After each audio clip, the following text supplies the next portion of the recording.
Assalamualaikum warahmatullahi wabarakatuh. Waalaikumsalam warahmatullahi wabarakatuh. Sahabat-sahabatku semuanya, demokrasi tidak jadi dikebiri. Putusan MK yang sudah dikeluarkan nomor 60 bahwa aturan yang sudah berjalan selama ini dibombardir oleh MK. Nah, kalau menurut saya dengan adanya terjadinya MK mengeluarkan putusan nomor 60 bahwa kita semua bisa mencalonkan siapa saja. Jadi tidak ketergantungan dengan kursi. Menurut saya ini Pak Anies Baswedan bakal maju di Pilkada Jakarta melawan Ridwan Kamil. Nah, ini seru sahabat semuanya. Kenapa seru? Jadi pengusung Ridwan Kamil itu kurang lebih sekitar 12 partai.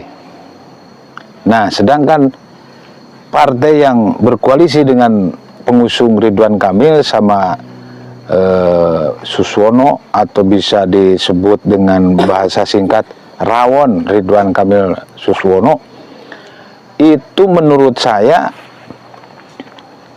tadinya saya berpikir pesimis itu, bahwa Anies Baswedan tidak bisa mencalonkan di DKI Jakarta karena partainya cuma satu, sedangkan aturan yang mengusung calon gubernur itu harus ada kursi 22 kursi atau lebih, 20 lebih.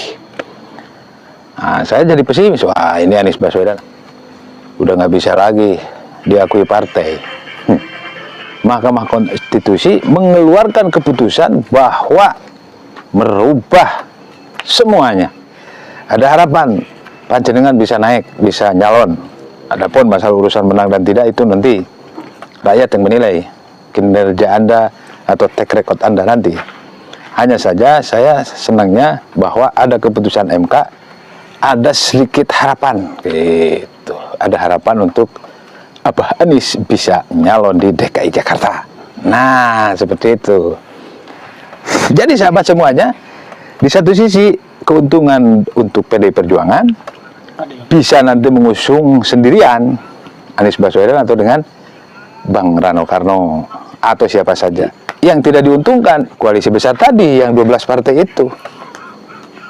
Tapi tidak begitu juga, yang namanya politik ya mungkin bisa-bisa sajalah terjadi sesuatu yang di luar nalar masyarakat, apalagi seperti saya sangat gaptek, sangat miskin tentang urusan masalah politik. Hanya saja saya melihat di media sosial itu MK mengeluarkan keputusan siapa saja bisa nyalon dan merubah persyaratan untuk calon gubernur atau pelaturan di pilkada. Nah, ini sahabat semuanya. Jadi sahabat semuanya, keputusannya menurut saya MK membuat langkah yang sangat mengerikan dan membahagiakan. MK mengeluarkan keputusan yang benar-benar di luar nalar para politikus besar, para elit politik. Seperti halnya koalisi besar, itu sangat mungkin menurut saya sangat terkejut dengan adanya keputusan dari MK ini.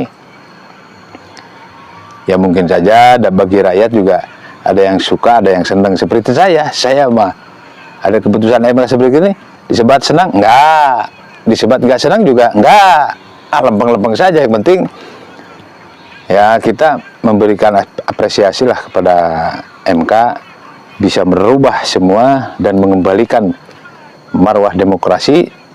Jadi semuanya partai politik itu punya hak untuk mencalonkan dan dicalonkan. Seperti itu sahabat semuanya ya. Udah lah.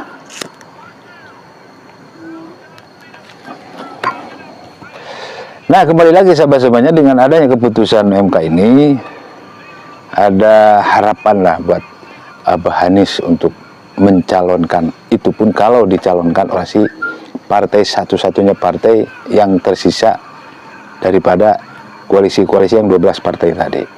Jika Mak Megawati atau Ibu Megawati memilih sosok seorang calon Abah Anies diduetkan dengan Abang Rano Karno bisa saja terjadi. Tapi itu kembali kepada keputusan hak prerogatif daripada Ketua Umum Partai Demokrasi Indonesia Perjuangan. Sebetulnya saya sudah males ngebahas-bahas tentang masalah politik, karena demokrasi kita ini sudah hampir-hampir punah gitu ya, dengan adanya kepentingan-kepentingan dan lain sebagainya. Tapi ketika melihat tadi ada keputusan dari MK, wah saya jadi seneng. Kenapa senang? Ya bisa saja saya juga mencalonkan kan gitu. Bisa saja si Udin nyalonkan jadi gubernur kan, bisa saja seperti itu. Kalau peraturan perundang-undangan yang kemarin dirubah gitu. Jadi kesimpulan, saya sangat senang lah ada keputusan MK seperti itu nomor 60, supaya bisa anak bangsa yang berpotensi untuk membangun daerah itu bisa memberikan dan bisa mengimplementasikan pengalamannya, ilmunya, kecintaannya terhadap daerah. Kan bisa seperti itu kalau keputusan MK itu memang bisa dipakai di pilkada tahun 2024 ini.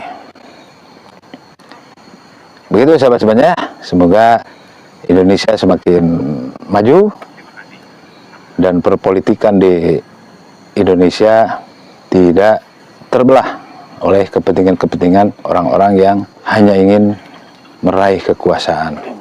Kita harus ingat, yang berkuasa itu selamanya menguasai berbagai hal, berbagai kebijakan. Tapi jangan lupa, yang berkuasa tetap tidak akan bisa mengalahkan yang maha kuasa.